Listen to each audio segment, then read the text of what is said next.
بسم اللہ الرحمن الرحیم۔ آپ سن رہے ہیں راشد رضا وائس۔ حاضر ہوئے پھر خوبصورت حکایت لے کر۔ شیخ سعدی رحمۃ اللہ علیہ بستانی سعدی میں فرماتے ہیں، ایک کنجوس مر گیا تو اس کے سخی بیٹے نے اس کا خزانہ بے دریغ حاجت مندوں کو لٹایا۔ تمام وقت اس کے دروازے پر محتاجوں کا ہجوم رہتا، اپنے اور بیگانے کو نوازتا۔ ایک ملامت کرنے والے نے کہا، اے فضول خرچ، جو تیرے باپ نے ساری عمر جمع کیا ہے، تو ایک ہی دن میں اس کو کیوں خرچ کرتا ہے؟ سال بھر میں جمع ہونے والے کھلواڑے کو ایک دن میں جلا دینا عقل مندی نہیں ہے۔ اس نے جواب دیا، فراغی کے وقت حساب وہ ملحوظ رکھے جو تنگ دستی میں صبر کر سکتا ہو۔ مجھے اللہ نے سخی بنایا ہے تو صابر بھی بنایا ہے۔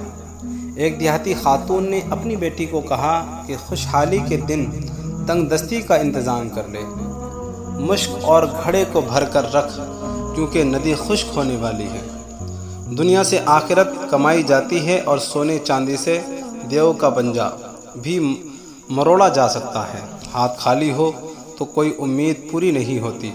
فقیر تیری امداد سے مالدار نہیں ہوں گے، بلکہ تو فقیر ہو جائے گا۔ ملامت گری کی ساری باتیں سن کر غیرت مند لڑکے نے غصے سے اس کو جھڑک دیا اور کہا، میرے پاس جو خزانہ ہے میرے باپ نے کہا تھا کہ میرے دادا کا ہے، وہ دونوں مر گئے اور خزانہ چھوڑ گئے۔ اگر میں بھی اس کو استعمال میں نہ لاؤں تو میرے بعد کسی اور کو مل جائے گا، لہٰذا یہی بہتر ہے کہ اس سے فائدہ اٹھاؤں، اور فائدہ اٹھانا یہی ہے کہ کھانا پہننا، بخشش کرنا اور لوگوں کو آرام پہنچانا، نہ کہ بعد والوں کے لیے جوڑ جوڑ کر رکھنا۔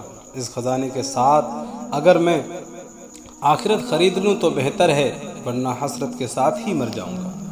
جہاں تک ہو سکے مال و دولت میں سخاوت کی جائے۔ اسے جوڑ جوڑ کر رکھنے سے وارثوں کو تو فائدہ پہنچتا ہے، لیکن خود بندہ آخرت کے خسارے میں رہتا ہے۔ یہ الگ بات ہے کہ روپیہ پیسہ کفایت شعاری سے خرچ کرنا چاہیے، اور مستقبل کی فکر بھی ضرور کرنی چاہیے۔ دولت ضائع کرنے سے تو خزانہ بھی خالی ہو جاتا ہے۔ ہاں، اللہ کی مخلوق تکلیف میں ہو تو دولت سنبھال کر رکھنا یا اس سے عیاشی کرنا کسی طرح بھی مناسب نہیں ہے۔ قرآن مجید میں اللہ نے ارشاد فرمایا ہے، جس کا ترجمہ کہ اللہ کے بندے وہ ہیں جو نہ فضول خرچی کرتے ہیں اور نہ بخل، بلکہ حد اعتدال میں رہتے ہیں۔